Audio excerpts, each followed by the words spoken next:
Good morning. Today we celebrate the Feast of Christ the King. It's a magnification of the Feast of the Ascension, a celebration of the fact that Jesus is Lord of all and has dominion over everything in heaven and on earth. This naturally includes us who were redeemed by his blood.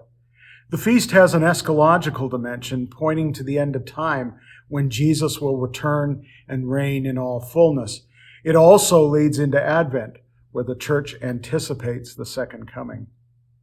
Now, this morning we continue in Mark's Gospel and our look at religion versus the gospel. We pick up in the 7th chapter, beginning at verse 24.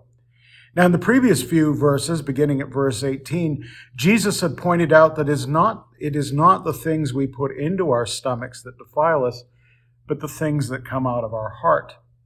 The unredeemed human heart is full of destructive attitudes and self-centeredness that produces ugly behaviors and actions. And I would hazard a guess that most of you have been on both ends of that, both on the receiving end of ugly behaviors and attitudes, and also on the giving end. At this point, fittingly, Jesus leaves the area of the Pharisees and scribes and travels to the area where Tyre and Sidon are located. And he tried to go quietly, incognito, but he did not go unnoticed. Have you ever tried to go to the supermarket on a Saturday morning and perhaps you thought, well, I'm just going to get out of bed. I'm not going to shave. I'm not going to put on makeup or do my hair or, wear good clothes. I'm just going to go quickly grab a few things. And inevitably, that's when you meet people that you are acquaintances with, you work with, or whatever. And so Jesus tried to go incognito, but it didn't work. And Dr. John MacArthur speculates he was perhaps looking for rest from the Jewish leaders and to take an opportunity to prepare his disciples. Now word got out, and he was approached by a woman whose daughter had an unclean spirit. And notice that she fell down at his feet.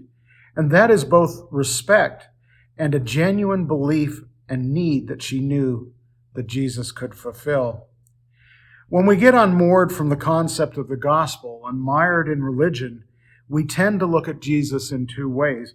We approach him with respect, but are not really sure about his efficacy in the here and now. Or we have little respect for him as King and Lord, but do have a belief in his ability to grant wishes. And we've seen that in the excesses of the word of faith and prosperity gospel. We've made ourselves, in that case, the center of things, and Jesus is a pet or mascot. So picking up at verse 26. Now the woman was a Gentile, a Syrophoenician woman by birth, and she begged him to cast the demon out of her daughter. And he said to her, "Let the children be fed first, for it is not right to take the children's bread and throw it to the dogs." Now to our ears this seems rather harsh, but the question was phrased in such a way as to keep her asking, to cause her to persist and to test her faith. His first mission and responsibility was to the nation of Israel.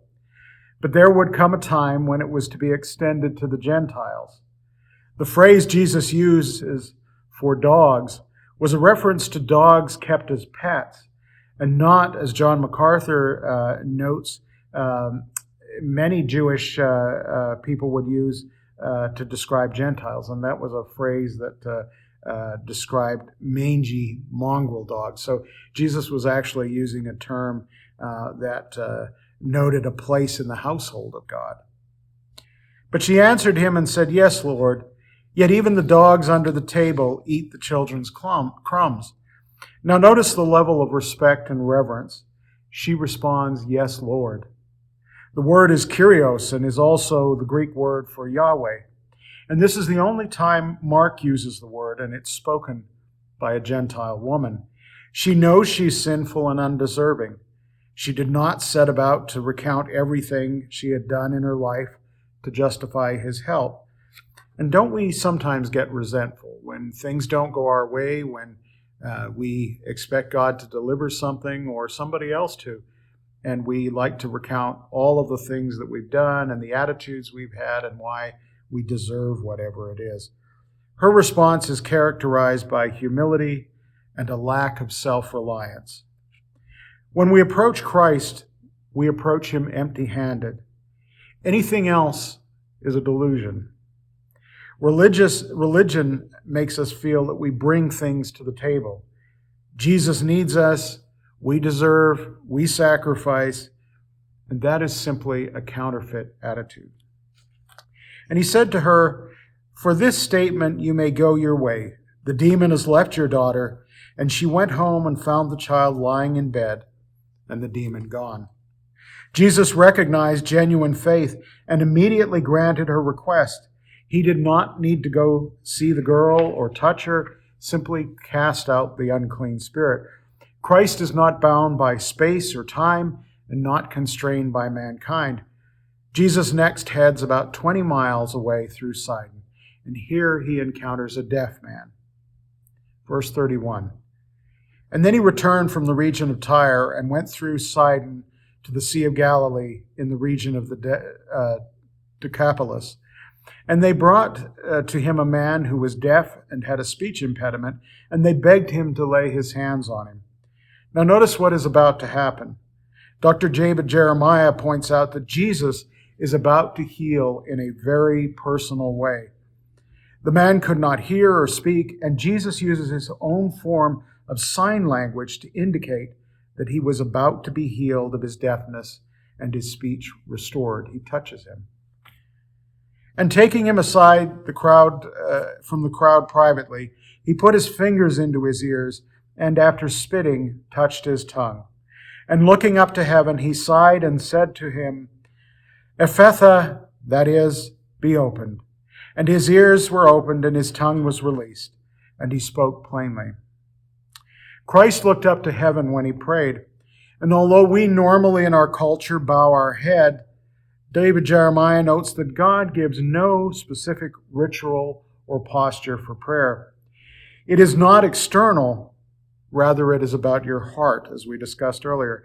It's not as religion would have us believe, about external rituals that will convince God to do our bidding or make sure we say the full novena so that he fulfills whatever our desires are. It's about approaching God in an honest and open way from our hearts. It's not about performance. That's religion. It's about genuine relationship and faith. And Jesus charged them to tell no one, but the more he charged them, the more zealously they proclaimed it.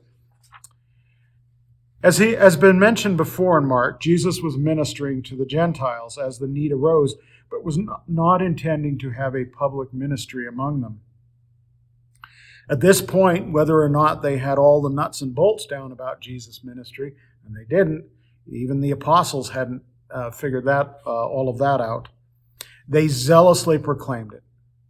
And sadly, I don't think we as Christians are zealously proclaiming much. We are, as Dr. Tim Keller noted, slowly being catechized, beginning as children to think in secular ways. We keep our faith private and compartmentalized, yet we have Jesus' story to tell. And there are ways to do that effectively and skillfully that we can't go into this morning. And this is not only by the witness of our lives, but the witness to someone wearing a secular life suit, as Keller notes, that eventually tears and rips. And that's when we can come alongside and discuss answers. And they were astonished beyond measure, saying, He has done all things well.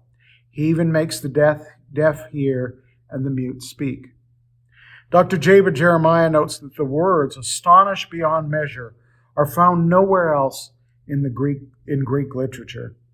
It means to be astonished in the extreme. His healing of the deaf mute, the power, his personal touch and compassion were astonishing to that Gentile audience. In our construction of man-made religion, we've forgotten to approach Christ the King, the sustainer of the universe, our Savior, with astonishment beyond measure. Religion has a superficial impact. There is no depth. The gospel has a lasting impact that changes hearts. Dr. Keller mentioned the story of Eric Liddell in the clip that we discussed during Adult Sunday School last week. He was a dedicated athlete, a missionary, and an Olympian. And he famously refused to run his best event, the 100-meter race, because it was held on a Sunday. Instead, he trained for the 400-meter race. After his Olympic championship, he felt called into the mission field and went to China. And in 1943 was captured by the Japanese. And I now quote from an article by Carl Smallwood. Though his situation was certainly dire, his spirit certainly didn't wane, and while some people in the camp selfishly hoarded their supplies, Little spent his time teaching children and sharing what he had. Here's the part that shows you the kind of man he was.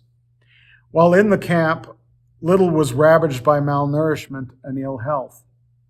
And it was later found that he had a brain tumor, but he knew nothing of this. Despite this, when Winston Churchill managed to secure Little's freedom in a prisoner exchange, Little declined and instead offered his place to a pregnant woman who was also in the camp, saving not only her life, but her unborn child as well.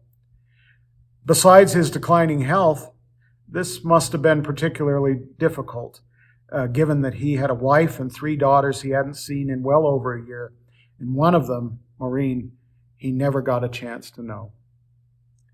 Langdon Gilkey, a fellow survivor of the camp the 2 prisoners were in, said, "Often in an evening I would see him bent over a chessboard or a model boat, or directing some sort of square dance, absorbed, weary, and interested, pouring all of himself into this effort to capture the imagination of these penned-up youths.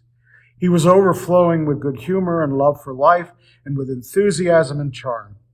It is rare indeed that a person has the good fortune to meet a saint, but he came as close to it as anyone I have ever known."